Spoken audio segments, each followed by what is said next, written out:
Olá, pessoal! Que oportunidade incrível estar aqui falando com vocês nesse evento maravilhoso, o CM Summit.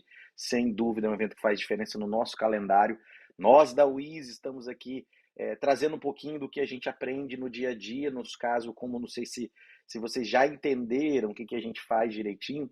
A gente faz comunidade, mas a gente faz para dentro. Toda empresa já é uma comunidade. Então, o que a gente faz é despertar as comunidades que já existem. A gente desperta as comunidades que estão nas organizações e principalmente ajuda a dar essa forma, essa cara de comunidade.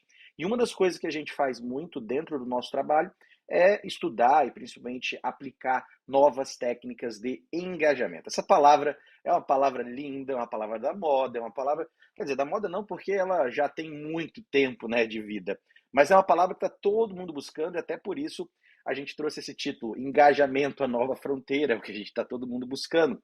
E a gente aqui tem um quesinho de publicitário, né? Então a gente bota um título para vender o nosso peixe bem. O que é o engajamento e qual é a nossa visão sobre engajamento? Então, eu quero compartilhar com vocês nesses instantes algumas visões sobre engajamento, do que a gente acredita. E eu queria primeiro, eu não vou conseguir agora acompanhar enquanto estou dando essa palestra para vocês. Eu não vou conseguir acompanhar tudo, mas eu queria que vocês colocassem no chat para mim o que é engajamento para vocês, porque é uma palavra muito ampla, você concorda? E palavras amplas, um aprendizado que a gente tem é que elas são muito difíceis de conceituar. Eu podia vir com o dicionário aqui, eu podia vir com o Aurélio aqui, podia vir com qualquer especificação para vocês, mas eu quero a verdade de vocês. O que é engajamento? Coloca para mim no chat agora. Eu prometo que depois eu volto aqui no YouTube para dar uma olhada, mas o que é engajamento para você? Troca para mim aqui, é muito importante a gente estar na mesma página e eu quero muito aprender com vocês. Não sou eu que vou só compartilhar com vocês, eu quero muito aprender com vocês.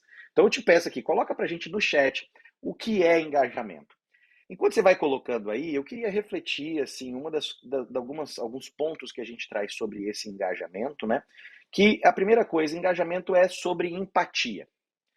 E não é sobre alguém fazer algo. A gente está usando muito, de forma muito errada isso. Olha, nós precisamos do engajamento das pessoas. Engajamento, a gente usa essa palavra quando a gente quer que as pessoas façam alguma coisa que a gente quer. A gente quer que as pessoas postem, a gente quer que as pessoas colaborem, quer que as pessoas comentem. Mas engajamento é sobre empatia. E não sobre como a gente vai fazer alguém fazer algo que ela talvez não quer. Como a gente vai fazer alguém fazer algo que a gente quer. Então, dos aprendizados que a gente tem dentro de comunidades internas, principalmente, é que a gente precisa ouvir muito, ouvir muito. E essa é uma das grandes competências do gestor de comunidades. Mas outro ponto que a gente quer falar para vocês, é que ninguém age porque alguém falou. Ninguém age porque alguém pediu. Tudo bem que pode ter ali um pouco mais de comando e controle, uma questão, olha, eu tenho medo de perder meu emprego, mas no fundo, não é o cenário ideal quando alguém age porque alguém falou, alguém pediu, alguém fez um gatilho mental, ou fez um gatilho num post, ou provocou uma comunidade. Ninguém age por isso. As pessoas agem porque elas têm as suas próprias motivações. É porque elas têm os seus próprios interesses, os seus próprios objetivos. E tá tudo bem, é a grande pergunta, o que eu ganho com isso? As pessoas precisam que essa pergunta esteja clara em suas cabeças. Por isso que a gente considera o engajamento aquela fagulha que faz algo pegar fogo, aquela leve chama que acende nas pessoas. Se não tiver combustível, se não tiver oxigênio para isso, se não tiver ambiência para isso, se não tiver o próprio pavio para isso, não vai acontecer. Então tem todo um cenário que precisa ser preparado para que haja um engajamento. E aí a gente vive num mundo onde a gente precisa de 35 mil, toma em média 35 mil decisões por dia, uma média de uma a cada 2 segundos. Olha só, a cada 2 segundos, um, dois, você tomou uma decisão. Que seja a decisão de continuar me ouvindo. Que seja a decisão olha, quero fazer um comentário. Que seja a decisão de mandar esse vídeo para alguém. Você toma uma decisão a cada 2 segundos. E durante um dia, em média, esse número já está muito maior, 150 vezes por dia, a gente olha para os nossos celulares. Isso quer dizer que a gente tem ali no celular um dos principais aparelhos, ou um dos principais concentrações da nossa atenção. E olha, que ladrão de atenção, pessoal. O quanto o celular rouba a nossa atenção. Como é que a gente quer falar de engajamento num cenário onde a gente vive isso? 79% dos proprietários de smartphone verificam os seus celulares em até 15 minutos depois que acordam. Olha só como esses dados trazem para a gente a dificuldade do cenário que a gente tem de engajar pessoas. Dentro dessas 35 mil decisões que a pessoa toma, ela já toma. Você tem que entrar no prisma dela. Você tem que entrar, fazer parte do dia a dia dela. E olha que dificuldade. E é por isso que a gente traz aqui, eu trago uma fórmula do engajamento. Engajamento, na minha leve concepção, é E igual a Ezinho sobre B. Bzão, inclusive, né? O E é o que nós esperamos que a pessoa, o grupo faça, e como eu falei para vocês, é sobre empatia, é sobre a pessoa também querer fazer isso. Mas tudo que a gente quer que as pessoas se engajem é uma proporção, uma soma, uma equação, na verdade, olha só, minha matemática, a gente é bom de humanas, né? O futuro é humano, ainda bem. E sobre B. O esforço que a pessoa tem que ter sobre o B. E o B, adivinha, eu sou ruim de matemática, mas essa conta vai ser positiva quando o B for muito maior do que o E. Quanto maior o B, maior é o engajamento. Só que essa conta eu decidi complicar um pouco mais. Porque se a gente vai estudar efetivamente o engajamento, essa conta ela ganha aí um contorno, que é o C, o seu contexto. E hoje a gente tem muito contexto. A gente tem muito contexto. Seja dentro de ferramentas de comunidade, seja o que alguém falou antes, o que alguém falou depois, o que alguém costuma falar esse horário, qual é o tom da conversa, o que seja, onde, por quê, quando, como e com quem. Então, quando a gente fala do engajamento, esse contorno do contexto, ele potencializa tudo, ele multiplica o efeito desse engajamento que a gente fala do esforço sobre o benefício. Ou seja, se o benefício é muito grande com um bom contexto, essa soma ela pode ser incrível. Ou se o contexto é ruim, mas o benefício e a soma é boa, essa equação pode mudar tudo. E é por isso que a gente está tão interessado em engajamento. É por isso que a gente quer saber tanto sobre engajamento. É por isso que você está aqui. É porque a gente tem que estudar isso, porque a gente precisa se colocar no lugar dos outros e saber quais são as variáveis que impactam isso. E aí, conhecendo gente, essa pirâmide da Charlene Lee, ela é muito famosa, a pirâmide do engajamento. Ela dá até paz, tá, gente? Ela dá muita paz. Você tem a sua comunidade aí, e aí você fala assim, nossa, a gente fez um conteúdo incrível, a gente fez uma ação incrível, a gente está fazendo um evento, a gente está fazendo qualquer artefato de comunidade. E as pessoas não engajam. Nossa, mas é porque 80, 90% está consumindo. E a gente precisa preparar conteúdos para as pessoas que vão consumir. E tá tudo bem. Conhece o tá tudo bem? Tá tudo bem. A 60% a 75% pode compartilhar, dependendo do teor ou do benefício que a gente já falou. 30% a 50%, isso aí são as variações, os ranges de variações, podem comentar. Agora, 20% a 30% cria, ou seja, toma uma iniciativa, uma resposta um pouco mais elaborada, reflete sobre aquilo. E tá tudo bem, mais uma vez. E 1% vai curar aquilo, vai trabalhar aquilo, vai evoluir aquilo. Conhecer gente ajuda a gente a ter paz quando a gente fala de engajamento. Porque a gente imagina, olha, botei 50 pessoas num grupo de WhatsApp. Nossa, mas as pessoas não estão conversando. Esses números ajudam você a entender que se de 20%, 30% a 50% comenta, nós estamos falando de 15%. Nós estamos falando de uma média de 15 pessoas num grupo de 50 pessoas. E aí você vai falar, mas e os outros? Mas olha, você tem que focar exatamente nos 15 que são engajados. E aí, entender qual é o comportamento que vai levar os outros 35 a se engajarem. Então, a pirâmide do engajamento ela ajuda a trazer paz e ajuda a saber com quem você trabalha, quem você vai trabalhar para isso. Outro ponto é você entender os tipos de pessoas. Pessoas se movem por objetivos diferentes. Por exemplo, por consciência, eu sei o quanto aquilo é importante. Isso é extremamente racional, mas nem todo mundo é racional. Ou por pertencimento, olha que legal, eu faço parte de um grupo, e aí é emocional. Sobre orgulho, nossa, que orgulho eu tenho de fazer parte desse grupo, outro fator emocional. Um fator de compromisso, não, eu preciso fazer isso dar certo, eu acredito que essa comunidade precisa dar certo. É outro fator. O compartilhamento, que é racional e emocional, e a necessidade, que é racional e emocional. Nós somos assim, nós somos um perfil desses? Não. Nós, em momento, podemos ser ativados de formas diferentes. Então, dentro do tipo de pessoa, existem algumas pessoas que se movem mais por consciência. Mas eu posso ter um rompante de consciência e entender bastante aquilo, aquele momento que eu estou sendo acessado. E aí entra mais uma vez o contexto. Qual o contexto das pessoas dessa comunidade? Qual o contexto das pessoas da comunidade que você participa? Você precisa entender o que impacta essas pessoas e como impacta.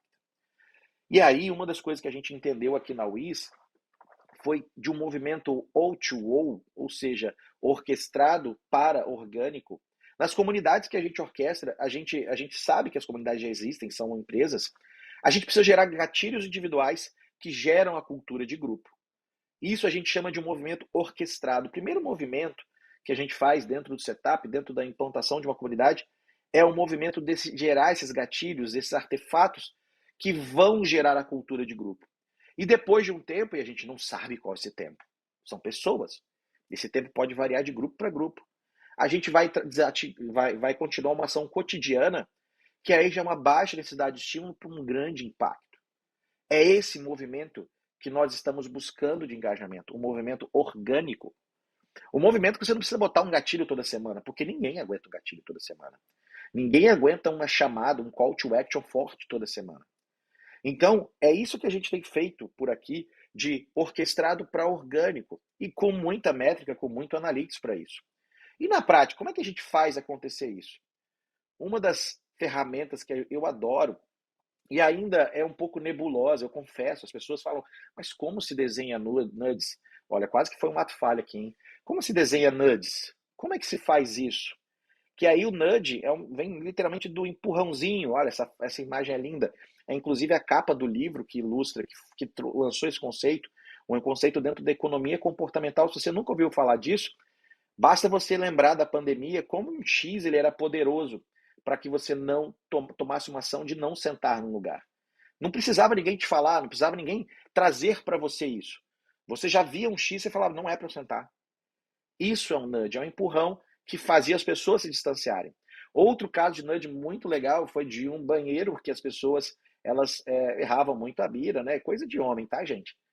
E aí, quando botaram uma mosquinha, as pessoas começaram a focar ali para acertar e o índice de sujeira ali, não sei nem qual é o índice que se mede de sujeira, mas o trabalho de limpeza daquilo aí se tornou muito mais fácil porque a gente direcionou, a gente não, né, não fui eu que criei esse nudge, mas as pessoas direcionaram como é a criação de um nudge, como é que é o momento das pessoas tomarem melhores decisões.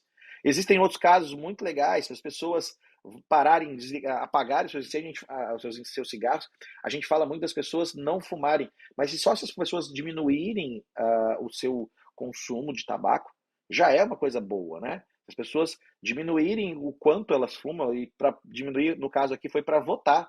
Olha, dá sua opinião, é Ronaldo Messi.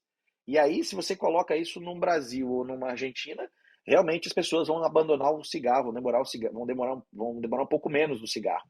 Então, ali, isso é uma forma das pessoas tomarem melhores decisões. Colocar uma tabela, gente, eu sou mestre em acertar, em mirar, né? Pelo menos acertar nem sempre. Mas olha só como é que você incentiva as pessoas a jogarem o lixo no lixo. Então, o nudge é como você ajuda que as pessoas tomem melhores decisões, mas você não está querendo que elas façam por você. Você está ajudando as pessoas a tomarem melhores decisões.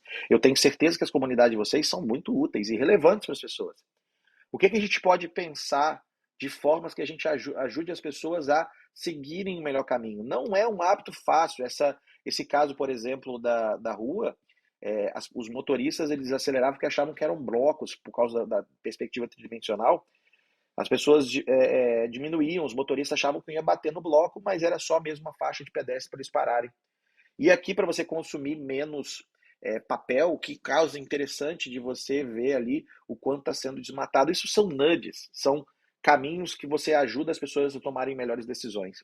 Tem um caso muito legal que eu tive acesso relacionado à educação, que é de uma escola e que ela tinha Wi-Fi dentro das salas. E as crianças no recreio, elas não estavam indo se socializar, interagir, ou brincar, ou correr. Elas ficavam dentro da sala por causa do Wi-Fi. E aí eles transferiram o Wi-Fi para a cafeteria, para o pátio, para o lugar do lanche. E ali, rapidamente, as crianças começaram a sair, socializar e brincar. Então, isso é sobre nudges. E a gente precisa estudar mais sobre isso. Eu não estou aqui trazendo 10 nudges para você aplicar na sua comunidade, porque são pessoas completamente diferentes das comunidades que a gente opera. Mas esse contexto do nudge, ele é muito importante para você entender como você pode ajudar esse engajamento a acontecer. Outros casos legais, e um dos casos que eu mais gosto, o caso da escada, talvez você já tenha visto vários. Eu vi um recentemente que ele calculava quantas calorias cada passo dava. Mas tem um caso muito legal, não sei se tem alguém da Porto aqui, fala para mim se tiver alguém da Porto, antiga Porto Seguro, sinaliza para mim aqui no chat, porque o caso da Porto, isso eu vi presencialmente, eu presenciei. Quando você fala do uniforme da Porto, eu sempre vi as pessoas da Porto assim, com a camisa para dentro. E aí, num determinado dia, chegou um profissional da Porto com a camisa para fora. Quando eu olhei, tinha um texto escrito de cabeça para baixo, ou seja, de forma que só ele pudesse olhar para a camisa dele e ler. E aí, quando eu vi esse texto, ele estava falando assim: não se esqueça de colocar a sua camisa para dentro. Foi um dos casos de nudge para aprendizado. A gente fala de vamos treinar, a gente trabalha muito com aprendizagem, tá, gente? Vamos treinar os profissionais para estarem dentro de um padrão, de uma melhor prática. Mas esse foi um dos casos mais incríveis que eu vi, porque fica feio se a pessoa deixar a camisa para fora. Então, coloca a camisa para dentro, porque não vai ficar ninguém te perguntando. É uma excelente forma de exemplificar nudges. Outro caso bem interessante é o Hook. O Hook vem desse livro do Hook, do Engajado. E ele começa, eu não vou conseguir explicar o livro todo, gente, eu já estourei, até estourei meu tempo, mas todo gatilho, todo processo de você ter um gancho nas pessoas, capturar a atenção das pessoas, acontece a partir de um gatilho, que pode ser interno ou externo. Interno, vontades, desejos. Por exemplo, quando eu abro o meu Instagram, eu quero ali passar meu tempo, eu tenho um desejo interno, eu tenho um gatilho interno, seja de ócio, seja de vontade de ver pessoas, seja de vontade de ver alguma coisa diferente. E existe o gatilho externo, que é o que a gente, como gestor de comunidade, usualmente faz. Clique aqui, faça aqui, se inscreva, participe. Esses gatilhos externos. Mas todos os gatilhos externos, a gente quer que eles tomem uma ação, e a ação ela vem da recompensa variável. Ou seja, as pessoas elas precisam ter a noção do quê? Do benefício. Qual é essa recompensa? Porque se for uma recompensa sempre, o nosso cérebro também, ele padroniza, olha, se eu for, mas não vale tanto assim. Já não quero mais tanto assim. Então a recompensa variável, a surpresa, que é quando você abre seu Instagram e vê uma foto diferente. Isso faz com que, se eu tive um gatilho de ócio, tomei uma ação e vi uma foto diferente, uma coisa diferente, o nosso cérebro se ativa pelo novo. E ali eu faço o investimento do meu tempo, eu estou dando o meu tempo. E isso faz o meu gatilho, com que a gente, por exemplo, seja tão. A gente use tanto o Instagram, por exemplo. Então, como é que a gente estuda etapa por etapa? Qual o gatilho, qual a natureza do gatilho, qual a ação, qual a recompensa variável que nossas pessoas querem e qual o investimento elas darão para a gente por isso. Porque se o investimento for muito grande, ou também conhecido como esforço, as pessoas não vão fazer. Essas são duas teorias que eu quis trazer e quando a gente compara o nudge, ele é push, e quando a gente fala do hook, ele é pull. Então, essa questão das ferramentas que a gente está trazendo são duas perspectivas que, apenas para a gente embasar e trazer um contexto para a gente, que podem ser utilizadas para o engajamento. Existe ainda o poder do hábito, que aí, como mais uma vez, aparece a recompensa e a deixa. Muitas das coisas que a gente está falando são as mesmas coisas com palavras diferentes. Mas o legal é que a gente está trazendo base, embasamento teórico, literatura, para a gente falar sobre engajamento. Tem um que esse pessoalmente eu adoro, e eu particularmente eu não lembro, se tem alguém aqui que foi criador, conhece, eu lembro que eu adaptei isso de uma pessoa, e muitas vezes a gente não consegue saber a autoria exata, mas eu adaptei isso, eu chamei de JIP, a gestão da inveja positiva, que é o quê? As pessoas se movem pelo que elas querem, desejam, aspiram. E se eu vejo alguém tendo alguma coisa que eu aspiro, eu também vou me mover. Quais são os casos de JIP mais conhecidos? Quando a gente vê alguém ser reconhecido. Eu conto uma história de uma entidade que eu fiz parte, e que quando eu entrei no primeiro dia, eu vi um amigo sendo premiado. Eu falei, mas se ele consegue, eu também consigo. E aí eu tive que trabalhar um ano inteiro, eu me engajei um ano inteiro para conseguir ganhar esse prêmio. E eu ganhei esse prêmio. No outro ano, no dia que eu ganhei esse prêmio, um outro amigo me viu ganhando o prêmio. Falou assim, se o Léo consegue, eu vou. E isso foi uma espiral de pessoas que se inspiraram pela gestão da inveja positiva. Gestão da inveja positiva é a gente ver alguém e falar assim, eu gostaria de ser igual a essa pessoa. Então, não subestime a gestão da inveja positiva. Às vezes é um reconhecimento, às vezes é uma forma de você tratar as pessoas que as pessoas querem igual. Isso é muito poderoso. Outros gatilhos mentais que já são conhecidos, eu não vou ficar falando aqui, mas a gente precisa olhar a novidade, a escassez, a prova social. Claro, com muita ética. Tudo que eu estou falando aqui, gente, eu comecei, se você chegou agora, eu comecei falando sobre empatia. E a empatia, para mim, ela já traz a ética implícita. Se eu estou fazendo o melhor para outra pessoa, o que a outra pessoa quer, eu já estou sendo ético, eu estou agindo, como diria até a Bíblia, eu não vou fazer o que eu não gostaria para mim, né? E eu vou fazer o melhor para o meu irmão. Então, para a pessoa que está ali do outro lado. Então, tudo isso tem muita ética envolvida. E a experiência, sem dúvida, que é as pessoas, a questão de planejar uma experiência. Outra ferramenta que a gente usa muito para engajamento é você desenhar uma jornada. É você pensar como as pessoas se sentem. E eu vou trazer mais uma ferramenta muito legal para isso para vocês. Em geral, você já conhece, ou se não conhece, vale a pena buscar design de serviço, service design, que é como você desenha essa experiência. Existem vários casos, se você der um Google ou imagens, vai aparecer vários casos da Starbucks ou de grandes empresas que a gente conhece. Mas eu uso particularmente uma ferramenta, e essa ferramenta pode ser feita em estilo de mapa mental, que eu coloco a pessoa e os objetivos dela, ou as dores, e eu vou mapeando, né, qual a objeção, recompensa, e o que ela sente, o que ela age, o que ela pensa e o que ela sente em relação a isso.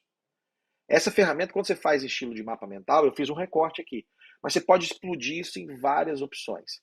E aí, quando você faz esse exercício de empatia, você vai projetar uma experiência melhor. Como meu tempo já está acabando, pessoal, eu queria só fazer uma pergunta, porque eu comecei perguntando o que é engajamento.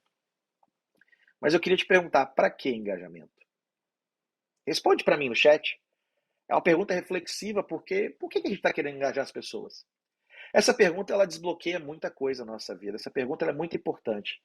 Porque um bom porquê vence qualquer como.